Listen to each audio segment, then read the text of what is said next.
ఇక ఎవరు అటు ఇటు తిరగొద్దు, ఎక్కడోళ్ళు అక్కడ మోకాళ్ళ మీదకి వచ్చేయాలి. ఆయన పరిశుద్ధ శరీర రక్తాల్లో మనం చేయి వేయబోతున్నాం. నేను మీకు అప్పగించిన దానిని ప్రభు వలన పొంది తిని. ప్రభు అయిన యేసు తాను అప్పగింపబడిన రాత్రి ఒక రొట్టెను ఎత్తుకొని కృతజ్ఞతాస్తుతులు చెల్లించి దాన్ని విరిచి వారికిచ్చి, ఇది మీ కొరకైన నా శరీరము, నన్ను జ్ఞాపకం చేసుకొనుటకై దీన్ని చేయుడి అని చెప్పాడు. ఈ రొట్టె ఇప్పుడు నా చేతుల్లో ఒక మామూలు రొట్టె, కానీ ఈ రొట్టెలో యేసుక్రీస్తు మన కోసం చేసినటువంటి అనుభవాలు కనిపిస్తాయి. ఈ రొట్టె గోధుమ గింజలతో చేయబడింది. గోధుమ గింజలు గురించి బైబిల్లో యేసయ్యే చెప్పాడు. గోధుమ గింజ భూమిలో పడి చావకుండా నీడల అది ఒంటిగానే ఉండును, చచ్చిన నీడల బహుగా ఫలించును అని. ఈ గోధుమ గింజ రొట్టెగా మారడానికి చెట్టు నుండి వేరుపరచబడింది. నా ప్రభువైన యేసుక్రీస్తు మనల్ని విమోచించడానికి భూమి మీదికి వచ్చినప్పుడు తండ్రి నుండి వేరుపరచబడ్డాడు. మన కోసం వచ్చినప్పుడు ఈ గోధుమ గింజ వేరుపరచబడటంతో పాటు ఈ గోధుమ గింజ తన జీవాన్ని కోల్పోయింది, ప్రాణాన్ని కోల్పోయింది, నలగగొట్టబడింది. యేసు ప్రభు వారు కూడా మన నిమిత్తం భూమి మీదకి వచ్చి తన ప్రాణాన్ని పణంగా అర్పించాడు. యెషయా గ్రంథం 53లో స్పష్టంగా చెప్పింది, ఆయన జీవము భూమి మీద నుండి తీసివేయబడినది అని. ఈ గోధుమ గింజ ఎలా నలిగిపోయి పిండిగా మారిందో, నీ పాపముల నిమిత్తము నా పాపముల నిమిత్తము మన ప్రభు అయిన యేసుక్రీస్తు అలాగూ నలిగిపోయాడు. కలువరి శిలువలో ఏ పాపము ఎరుగనైనా మన పాపముల నిమిత్తం చిత్రవదనను నూనెతో తాపబడిద్ది, అంటే తడపబడిద్ది గోధుమ పిండి కొంచెం. యేసు ప్రభు అభిషిక్తుడు, ఆయన పరిశుద్ధాత్మ అభిషేకంతో తడపబడిన వాడని మర్చిపోవద్దు. ఈ గోధుమ గింజ పిండిగా మారి నూనెతో తడపబడి రొట్టెగా చేయబడి అగ్నిలో కాల్చబడింది. మన ప్రభువు కూడా మన నిమిత్తము అగ్ని వంటి శ్రమలను ఎదుర్కొన్నాడు. అంతేకాదు, ఇది రొట్టెగా మారిన తర్వాత విరవబడి అనేకులకు ఆహారం అయింది. నా ప్రభువు కూడా జీవాహారమై మనందరి ఆత్మీయ ఆకలి తీర్చి మనందరి నిత్య జీవానికి కారణమయ్యాడు. ఈ గోధుమ రొట్టెలో యేసు ప్రభు చేసినటువంటి విషయాలన్నీ కూడా స్పష్టంగా పొందుపరచబడ్డాయి. ఆ రొట్టె ఈరోజు నా చేతుల్లో ఉంది. ప్రార్థన చేసి రొట్టె విరుద్దాం. ఆయన ఏమన్నాడంటే, నేను మీకు అప్పగించిన దాన్ని ప్రభు వలన పొంది తిని. ప్రభు అయిన యేసు తాను అప్పగింపబడిన రాత్రి రొట్టెని ఎత్తుకొని కృతజ్ఞతాస్తుతులు చెల్లించి దానిని విరిచి వారికి ఇచ్చాడు. ఇచ్చి ఏమన్నాడంటే, ఇది మీ కొరకైన నా శరీరము అన్నాడు. నా శరీరం లాంటిది, సాదృశ్యం అలా, నా శరీరము అన్నాడు. ప్రార్థన చేద్దాం. ప్రేమగల తండ్రి, ఇదిగో మా చేతిలో ఉంచబడినటువంటి పరిశుద్ధమైన రొట్టె ఈ ప్రార్థన వలన నీ శరీరముగా మార్చబడుతుంది అని నమ్ముతున్నాను. కల్వరి శిలువలో మా నిమిత్తము నలగగొట్టబడినటువంటి నీ పరిశుద్ధ పవిత్ర దేహముగా దీన్ని నీవు మార్చినందుకు కృతజ్ఞతలు. కృతజ్ఞతా స్తోత్రాలు ప్రభువా, నీకు వందనాలు. ఈ రొట్టెలో ఉన్నటువంటి అనేకమైన సాదృశ్యాలన్నీ నీలో నెరవేరినాయి. అయితే రొట్టె సాదృశ్యం కాదు, ఇది నిజముగా ప్రార్థించుట ద్వారా నీ శరీరమే. ఇందులో చేయి వేసే మేము సాక్షాత్తు నీ శరీరాన్నే తీసుకుంటున్నాం. అన్న గ్రహింపు మాకు మా బిడ్డలందరికీ దయచేయండి. ఈ పాత్రలో నా ప్రభువా చేయి వేసే మేము నీ పరిశుద్ధ రక్తములోనే పాలివారం అవుతున్నాము అన్న గ్రహింపు మా బిడ్డలకును మాకును దయచేయండి. నా శరీరము తిని నా రక్తము త్రాగువాడే నిత్య జీవము గలవాడు అని సెలవిచ్చావు గనుక ఇదిగో నీ శరీర రక్తములు సిద్ధపరచబడి ఉండగా ఇందులో చెయ్యి వేసినటువంటి ప్రతి ఒక్కరిని నిత్య జీవానికి వారసులుగా చేయండి. నిన్నటి వేళ మొన్నటి వేళ అనేకులు బాప్తిస్మం పొంది కూడా నీ రాజ్య వారసులయ్యారు. వారందరికీ కూడా ఈ కృప ఇచ్చినందుకు కృతజ్ఞతలు. అలాగే తండ్రి సన్నిధి మినిస్ట్రీస్ను ఏర్పరిచి అనేక బ్రాంచ్ సంఘాలను ఏర్పరిచావు. ఈరోజు ఎక్కడెక్కడున్నటువంటి సేవకులు, విశ్వాసులు, ఆత్మీయ బిడ్డలందరము ఒక దగ్గర చేరి మేము ఎన్నాళ్ల నుంచి ఆశించి ఎదురు చూసినటువంటి ఈ కార్యాన్ని ఈరోజు మేము అనుభవిస్తున్నాము నీ కృపతో. నా చేతి కర్రతో ఏరు దాటాను ఒంటరినై, ఈరోజు నన్ను 2 గుంపులు చేశావు అని నాటి యాకోబు అన్నాడు. ఒంటరి వాడినై విశ్వాస యాత్ర మొదలుపెట్టి ఈ పరిచర్యను ఆరంభించి నీ కృప పొంది ఈరోజు నీ దీన దాసుని ఒక గుంపు జనముగా నువ్వు చేశావు. ఇదంతా నీ కృప, నీ దయ, నీ వాత్సల్యం, నీ మంచితనం, నీ కనికరం, నీ మహాకృప కొరకై నేను ఏం చెల్లించినా నీ రుణం తీర్చలేను. నా ప్రభు నీ కృతజ్ఞతలు చెల్లిస్తాను. ఎక్కడెక్కడెక్కడెక్కడెక్కడ సంఘాల్లో ఉన్న నా బిడ్డలందరికీ ఈరోజు నా చేతులతో నీ పరిశుద్ధ శరీర రక్తములు సిద్ధపరిచి ఇచ్చే భాగ్యం ఇచ్చినందుకు నీకు వందనాలు, వందనాలు, వందనాలు, వందనాలు, వందనాలు. నా కుటుంబాన్ని మొత్తాన్ని ఇక్కడ చేర్చినందుకు స్తోత్రాలు, స్తోత్రాలు, స్తోత్రాలు, స్తోత్రాలు, స్తోత్రాలు, స్తోత్రాలు. సేవకులైన బిడ్డల్ని, విశ్వాసులైన బిడ్డల్ని, పరిచారకులైన బిడ్డల్ని, పరిచారకులైన బిడ్డల్ని అందరినీ ఇక్కడ చేర్చినందుకు కృతజ్ఞతాస్తుతులు. మా బిడ్డల్ని, మమ్మల్ని ఆశీర్వదించు, నీ పోలికగా మార్చు, నీ స్వభావంలోనికి మమ్మల్ని రూపాంతరపరచు, నీ చిత్తములో మమ్మల్ని నడిపించు. కృతజ్ఞతలు చెల్లిస్తూ యేసు నామములో ఈ రొట్టెను విరుస్తున్నాం తండ్రి.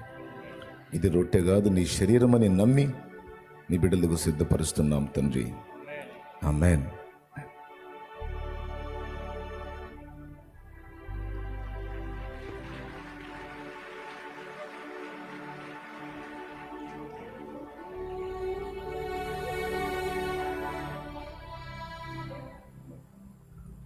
ఈ పాత్రలోనిది కూడా నీ పరిశుద్ధ రక్తముగా మార్చి ఇందులో చేయి వేస్తున్న నీ బిడ్డలందరినీ ఆశీర్వదించి నిత్య జీవానికి వారసులుగా చేయి. తగిన అర్హత, యోగ్యత నీ బిడ్డలకు నీ కృపతో అనుగ్రహించు. తెలిసి తెలియక వారు మేము చేసిన పొరపాట్లు, పాపాలు నీ రక్తముతో కడిగి శుద్ధీకరించి ఇందులో చేయి వేసిన ప్రతి ఒక్కరూ కూడా నీ పోలికగా మార్చబడటానికి, నీ స్వరూపం, స్వభావంలోనికి మార్చబడటానికి కృపని కృతజ్ఞతాస్తుతులు చెల్లిస్తా ఉన్నా. కనికరించి ఈ కార్యములో మమ్మల్ని ఉంచినందుకు, ఇందులో పాలు పంపులు పొందేటట్టు మాకు కృపనిచ్చినందుకు కృతజ్ఞతలు చెల్లిస్తా. యేసు నామములో నేను మయంపరుచుకుంటున్నాం తండ్రి. ఆమేన్. ఇది నీ పరిశుద్ధ రక్తమే. ఆమేన్.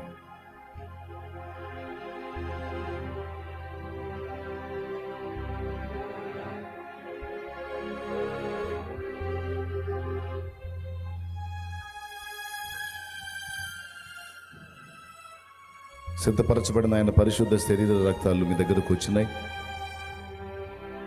మోకాళ్ళ మీద ఉన్న వాళ్ళందరూ కూడా ప్రార్థన పూర్వకంగా సిద్ధపడి, అమ్మ చెప్పినప్పుడు ఇద్దరుగా నిలబడండి రా, నేను చెప్పినప్పుడు ఇద్దరుగానమ్మా ప్రార్థనలో ఉండండి నాన్న. కాసేపు ప్రార్థనలో ఉండండి. మీ తప్పులు, పొరపాట్లు, లోపాలు ఏవైనా ఉంటే ఒప్పుకోండి. నీ నోటి మాటల్లో కానీ, నీ కంటి చూపుల్లో కానీ, నీ క్రియల్లో కానీ, అయ్యా నీ ఆలోచనల్లో కానీ దేవునికి అవిధేయంగా నువ్వు ఎక్కడన్నా ఏ విధమైన తప్పైనా చేశావేమో, ఎక్కడన్నా నీ అడుగులు జారినయ్యేమో, ఎక్కడన్నా తొట్టుపడ్డావేమో, త్రోవ తప్పావేమో, నా తండ్రి నన్ను క్షమించమని కన్నీళ్లతో ఆయన పాదాలు పట్టుకో. నా తండ్రి నన్ను నీ రక్తముతో కడగయ్యా, నీ కృప తప్ప నాకు దిక్కు లేదయ్యా, నీ కనికరం తప్ప నాకు దిక్కు లేదయ్యా, అయ్యా, నన్ను పరిశుద్ధుడు అని పిలిచావా? నన్ను నీతిమంతుడు అని పిలిచావా? నా నీతి నువ్వే ప్రభువా, నా పరిశుద్ధత నువ్వే ప్రభువా, నా జ్ఞానము విమోచన నువ్వే యేసయ్యా. నీకు వందనాలు, కృతజ్ఞతలు. ఇదిగో నీ బిడ్డలందరూ కూడా నీ సన్నిధిని మోకాళ్ళు నీ సాష్టాంగపడి ఉండగా, నీ బిడ్డలందరి దోషాలు, నా దోషాలు, మా దోషాలు అన్నీ నీ రక్తముతో కడిగి పరిశుద్ధపరిచి మమ్మల్ని నూతన పరిచయ్యా. మా బిడ్డల తరపు నుంచి కూడా నేను ఒప్పుకుంటున్నాను, వారు సహా ఒప్పుకుంటున్నారు. నీ సన్నిధిలో మమ్మల్ని అభిషేకించు ప్రభువా, ఆత్మతో నింపు ప్రభువా, మమ్మల్ని మన్నించయ్యా. తెలుసయ్యా, నీ పరిశుద్ధ శరీర రక్తాల్లో ఎట్లా పెడితే అట్లా చెయ్యి వేయకూడదని తెలుసయ్యా. మారు మనసు పొంది పశ్చాత్తాప హృదయము కలిగి బాప్తిస్మ అనుభవం పొంది యుక్త ప్రవర్తన కలిగి బలలో చేయాలి. తెలుసయ్యా, వివేచన లేకుండా తిని త్రాగితే బలహీనులు, రోగులు అవుతారు, నిద్రిస్తారన్న సంగతి కూడా తెలుసయ్యా. క్షమించయ్యా, క్షమించయ్యా, సరిదిద్దయ్యా, చక్క చేయయ్యా, చెయ్యి విడవద్దయ్యా. అవసరమైతే ఒక దెబ్బ కొట్టైనా, శిక్షించైనా రక్షించు ప్రభువా. కానీ నీ మార్గం నుండి తప్పిపోనియొద్దు, నిన్ను విడిచి తిరగనియొద్దు ప్రభు. నన్ను కనికరించమని అందరము ప్రార్థనలో ఉందాం, ప్రార్థనలో ఉందాం. పరిశుద్ధ ప్రభువా, నీకు వందనాలు, వందనాలు, వందనాలు, వందనాలు, వందనాలు. రక్షణ పొందిన బిడ్డలందరూ కూడా సిద్ధపడి ఉండగా నీ బిడ్డల్ని నీ పరిశుద్ధ రక్తముతో కడిగి పవిత్రపరిచి నూతనపరిచి వారిని సిద్ధపరచయ్యా, సిద్ధపరచయ్యా, సిద్ధపరచయ్యా, యోగ్యులుగా తీర్చయ్యా. వారి అతిక్రమాలు ఒప్పుకుంటుండగా, నోటి మాటల్లో, క్రియల్లో, చూపుల్లో, తలంపుల్లో, ఆలోచనలో, ప్రవర్తనలో ఉన్న పాపాలు ఒప్పుకుంటుండగా, పొరపాట్లు ఒప్పుకుంటుండగా అవన్నీ కూడా నీ వీపు వెనక పడవే ప్రభువా. నీ రక్తముతో శుద్ధి చేయి ప్రభువా. కనికరించు, మమ్మల్ని దాటిపోవద్దు ప్రభువా. నా వేదనకు మితి లేదు, నా శోకానికి తుది లేదు, నీవుగాక జీవితాన ఆశయే లేదు. నా ప్రభువా, నన్ను ప్రేమించి ప్రాణమిచ్చిన యేసయ్యా, నీకు వందనాలు, వందనాలు, వందనాలు. పశ్చాత్తాప మనస్సు కలిగి నిజంగా మారు మనసు పొంది సరైన రీతిని ప్రభువుని వేడుకుని క్షమాపణ కోరుకున్నవారు, సరైన రీతిలో సిద్ధపడ్డవారు, మారు మనసు పొంది పాప క్షమాపణ నిమిత్తం బాప్తిస్మం పొంది ప్రతిదినం ప్రార్థన చేసుకుంటూ ప్రభువుని వెంబడిస్తున్నవారు పైకి లేచి నిలబడండి. పరిచారకులు మీ మధ్యలోకి తీసుకొస్తున్న ఆయన పరిశుద్ధ శరీర రక్తాల్లో యోగ్యంగా చేయవేయనట్లు జాగ్రత్త పడండి. ఏముందులే అనుకోవద్దు. ప్రభు బలలో చేయి వేసేటప్పుడు ప్రతి మనుష్యుడు తన్ను తాను పరీక్షించుకోవాలి అని రాస్తుంది బైబిల్లో. 1 కొరింథీ పత్రిక 11వ అధ్యాయము 23వ వచనం నుంచి చదివితే ఇలా రాస్తుంది: నేను మీకు అప్పగించిన దాన్ని ప్రభు వలన పొంది తిని, ప్రభు అయిన యేసు తాను అప్పగింపబడిన రాత్రి ఒక రొట్టెని ఎత్తుకుని కృతజ్ఞతాస్తుతులు చెల్లించి దానిని విరిచి వారికిచ్చి, ఇది మీ కొరకైన నా శరీరం అని చెప్పాను. నన్ను జ్ఞాపకం చేసుకున్నటకై దీన్ని చేయుడని చెప్పాను. ఆ ప్రకారమే భోజనమైన పిమ్మట ఆయన పాత్రని ఎత్తుకొని, ఈ పాత్ర నా రక్తము వలనైన క్రొత్త నిబంధన, మీరు దీనిలోనిది త్రాగునప్పుడెల్లా నన్ను జ్ఞాపకము చేసుకొనుటకై దీనిని చేయుడని చెప్పాను. ప్రభు బలలో చేయి వేసే బిడ్డ గుర్తుపెట్టుకో, సిలువ, యేసు సిలువ నువ్వు మర్చిపోకూడదు. రెండవది, బలలో చేయి వేసే ప్రతి ఒక్కరూ కూడా ఆయన సిలువను జ్ఞాపకం చేసుకోవటం అనేది ఖచ్చితంగా చేయాలి. ఆయన నీకోసం చేసిన త్యాగం, నీకోసం ఆయన చేసినటువంటి ప్రాణత్యాగం నువ్వు గుర్తు చేసుకోవాలి, జ్ఞాపకం చేసుకోవాలి. నీ ఎడల ఆయన చేసిన కార్యాలు జ్ఞాపకం చేసుకోవాలి. రెండవది చదువు. మీరు ఈ రొట్టెను తిని ఈ పాత్రలోనిది త్రాగునప్పుడెల్లా ప్రభువు వచ్చు వరకు ఆయన మరణమును ప్రచురించుదురు. అదిగో రెండవ మాట, ప్రభు బలలో చేయి వేస్తున్న బిడ్డ, యేసు ప్రభుని నువ్వు ఎందుకు నమ్ముకున్నావో, యేసు ప్రభు నీకేం చేశాడో, యేసు ప్రభు మానవాళికి ఏం చేశాడో ఆ శుభవార్తని నువ్వు లోకానికి చాటాలి, ప్రచురపరచాలి. యేసు సిలువని నువ్వు లోకానికి ప్రచురపరచాలి. కనీసం ఇతరులకు సువార్త చెప్పే బాధ్యత నువ్వు తీసుకోవాలి. జాగ్రత్త. బలలో చేయి వేసే వారికి దేవుడిచ్చిన రెండవ బాధ్యత, మొదటిదేమో జ్ఞాపకం చేసుకోవాలి, రెండవది ఆయన మరణాన్ని ప్రచురించాలి. మూడవది, బలలో చేయి వేసేవాళ్ళు యోగ్యముగా చేయి వేయున్నట్లు తమను తాము పరీక్షించుకోవాలి. లేకపోతే ప్రభు యొక్క శరీరాన్ని గూర్చి, రక్తాన్ని గూర్చి అపరాధి అవుతారు. రక్తాపరాధం అంటే హత్యానేరం. ప్రభు బలను అయోగ్యముగా తీసుకుంటే రక్తాపరాధం వస్తుంది. కాబట్టి ఎలా పడితే అలా బ్రతుకుతూ మారు మనసు లేకుండా, రక్షణ లేకుండా ప్రభు బలను సమీపించకూడదు. ప్రతి మనుష్యుడు తన్ను తాను పరీక్షించుకోవాలి అని రాసుంది కింద. ఒకవేళ ప్రభు యొక్క శరీరమని, ఆయన రక్తమని వివేచన లేకుండా తిని త్రాగేవాడు తనకు శిక్షావిధి కలుగుటకే తిని త్రాగుచున్నాడు. ఇందువలననే మీలో అనేకులు బలహీనులు, రోగులై ఉన్నారు, చాలామంది నిద్రిస్తున్నారనే మాట కూడా మాట్లాడాడు.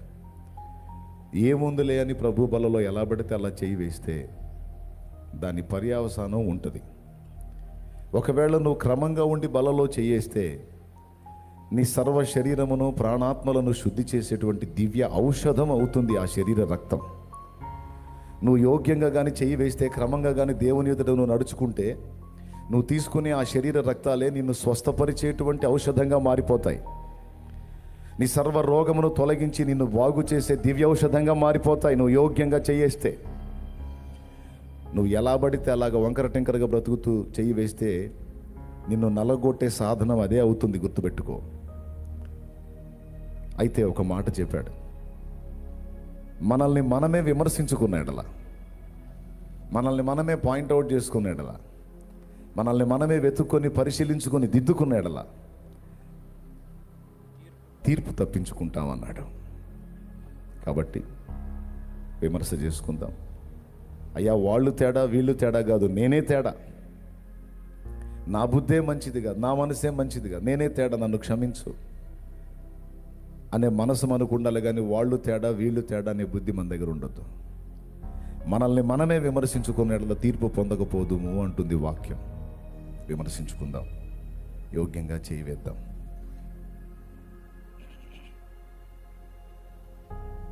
బాప్తిస్మం పొందని వాళ్ళు తీసుకోకూడదు. బాప్తిస్మం పొందనోళ్ళు కింద కూర్చోండి. బాప్తిస్మం పొందినోళ్లే ప్రభు బలలో చేయి వేయాలి. అంతేకాకుండా చిన్న పిల్లలకి ఇవ్వకూడదు ప్రభు బల్ల. బాప్తిస్మం పొందిన వారు మాత్రమే లేచి నిలబడాలి, వారు మాత్రమే ప్రభు బలలో చేయి వేయాలి.